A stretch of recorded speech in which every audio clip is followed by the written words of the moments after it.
All right, we're back up to midterm review and we're on question 11.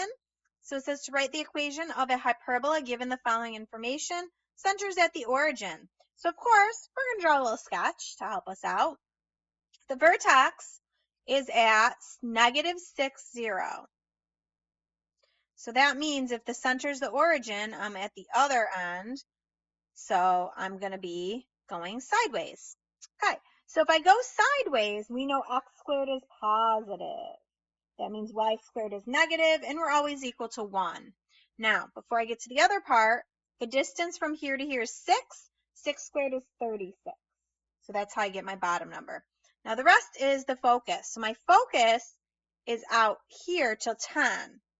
So now my focus length is 10.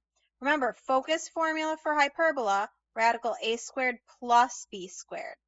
So 10 is my length because it's always the distance from the center equals radical 36 plus b squared. We're going to square both sides. 100 equals 36 plus b squared. Subtract the 36. B squared is 64. All right, let's take a look at number 12. Uh-oh, everyone's favorite, parabola. So we need to write in vertex form. We got to do completing the square. So when we complete the square, we got to move the number to the other side. So I'm going to subtract the 24, so it's with the 8y. X squared plus 8x. So complete the square. Divide by 2 and square it. So 8 divided by 2 is 4. Squared is 16. Remember, we got to add the 16 to both sides. So on the right side, we're going to factor. We're going to get x plus 4 squared. Over here, we get 8y minus 8. And then we're going to GCF out an 8. So we have y minus 1 equals x minus 4 squared. Last step, we're going to divide by 8. Really, there's a 1 there, so it ends up being 1/8. So I have y minus 1 equals 1/8 x minus 4 squared. So what's my vertex? It's going to be positive 4, positive 1. And of course, we need to draw a sketch to help us with the rest. So 4, 1 is right here. It is a positive x squared, so it's happy. Focus length, 1/8 equals 1/4p. P has to be 2. So from here, I'm going to go up 2. There's my focus. I'm going to go back 2, and there's my directrix. So my focus point is 4, 3. And my directrix is y equals -1. Whoops. All right, let's take a look at 13. We're going to sketch a graph of our equation here. First, we want to find our roots. If we set them equal to 0, we're going to get 0, -3, and 2. 1, 2, 3, 1, 2. All right, so I'm going to put little points on there.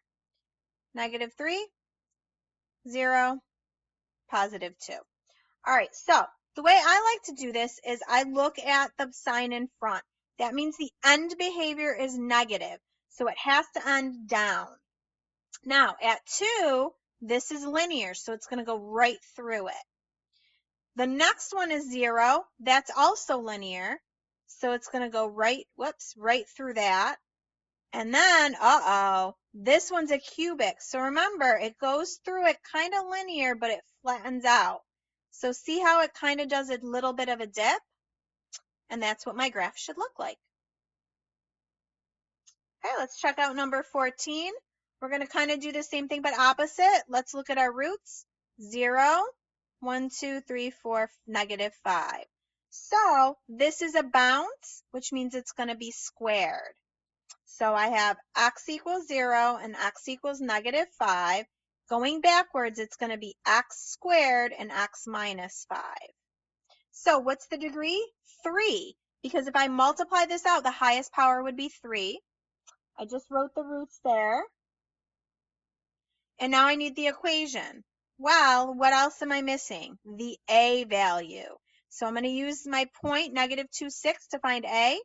6 equals a times -2 squared, -2 minus 5. So 6 equals a times 4 times negative 7. So 6 equals a times negative 28.